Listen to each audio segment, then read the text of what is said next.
বিশ্বনবী বলেন, ওগো আমার সাহাবীরা শুনে নাও, যাদের মা এবং বাবা দুইজনই বেঁচে আছে তাদের জান্নাতের 8টা দরজা তাদের জন্য খোলা। সবাই জোরে জোরে বলেন সুবহানাল্লাহ। জান্নাতের 8টা দরজাই খোলা।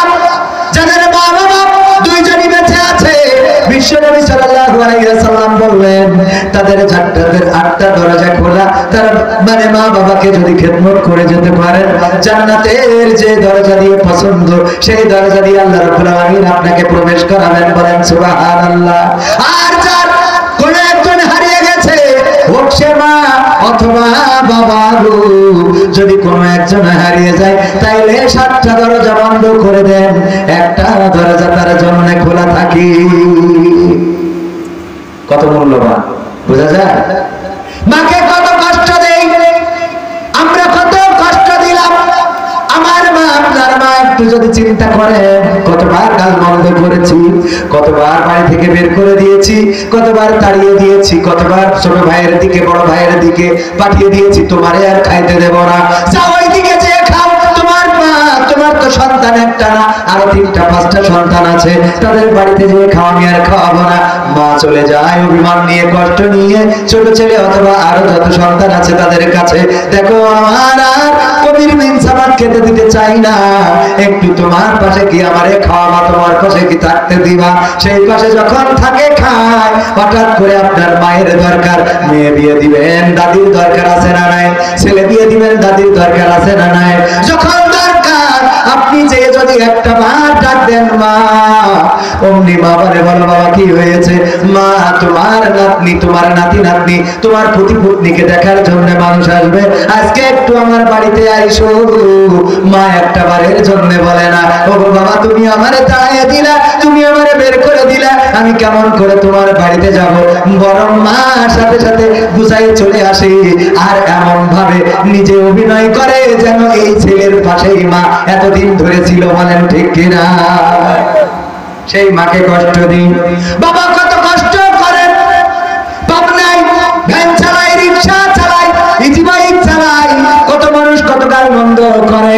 আমি যখন ইজি বাইকে উঠলাম, দেখা গেল যে হঠাৎ করে ইজি বাইকের চার্জ ফুরাই গিয়েছে, অমনি বকাঝকা শুরু করে দিয়ে, আরে মিয়া চার্জ নাই আনলেন কেন? এই আনলেন কেন? বলি না, হঠাৎ করে একটু ব্যাগ ঘুরাইতে যে আমার গাড়ির সামনে, ইজি বাইকের সামনে, অমনি গ্লাসটা খুলে বকাঝকা শুরু করে দিই, বলি না, এত বকাঝকা, এত গালমন্দ, এত রাগ, এত নির্যাতন। অথবা মাঝে মাঝে পুলিশ ভ্যানের উপরে বাড়ানো শুরু করে দেয়, ভ্যানের মেশিনটা নষ্ট করে দেয়, কখনো ভ্যানটা কেড়ে নেয়, কখনো ওই যে লোহার কি যেন থাকে ওইটা দিয়ে পাংচার করে দেয়। এরকম ঘটনা পাবনায় ঘটে না? পাংচার করে দেয়। গরিব মানুষ সকালবেলা রিক্সাটা নিয়ে বের হয়েছে, ভ্যানটা নিয়ে বের হয়েছে, সন্তানের বইয়ের টাকা লাগবে, সন্তানের মাদ্রাসার খরচ লাগবে, স্ত্রী বলেছে শাড়িটা ছিঁড়ে গেছে, আর কতদিন এই সেরা শাড়িটা পরবো। মা বলেছে বাবা প্রেসক্রিপশনের ওষুধটা ফুরিয়ে গেছে, 1 সপ্তাহ হয়ে গেল, বাবা যদি পারো আমার প্রেসক্রিপশনটা দেখাই, ওষুধ কিনে এনো।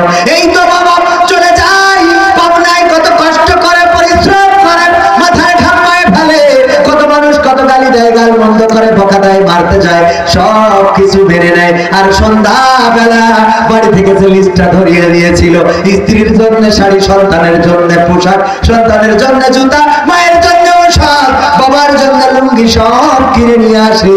আর যেন মনে হয় কোন সরকারি চাকরিজীবী বাড়িতে চলে আসলো, এত আনন্দ, এত প্রফুল্ল। বলেন এত কষ্ট করে কার জন্য? সন্তানের জন্য, সংসারের জন্য। ঠিক বললাম নাকি বেঠিক বললাম? চিল্লাইয়ে বলেন ঠিক না বেঠে? সন্তানের জন্য, পরিবারের জন্য, মায়ের জন্য, ভাইয়ের জন্য এত কষ্ট করে, আর সেই পিতাকে যারা অবহেলা করে, এই সন্তানের যারা পিতাকে অবহেলা করে, ও আমার ভাইরা পরকালের ময়দানে বিপদে পড়ে যাবেন গো। আল্লাহ বলবে আল্লাহ কি করবেন? আল-ইয়াউমা নাখতিমু আলা আফওয়াহিহিম ওয়া তুকাল্লিমুনা আইদিহিম ওয়া তাশহাদু আরজুলুহুম বিমা কানু ইয়াকসিবুন। আল্লাহ ঠা লাগিয়ে দেবে, আর হাত বলবে ও আল্লাহ, এই হাত দিয়ে ওর মাকে ঘাট ধাক্কা দিয়েছিল, ওর বাবাকে বাড়ি থেকে বের করে দিয়েছিল।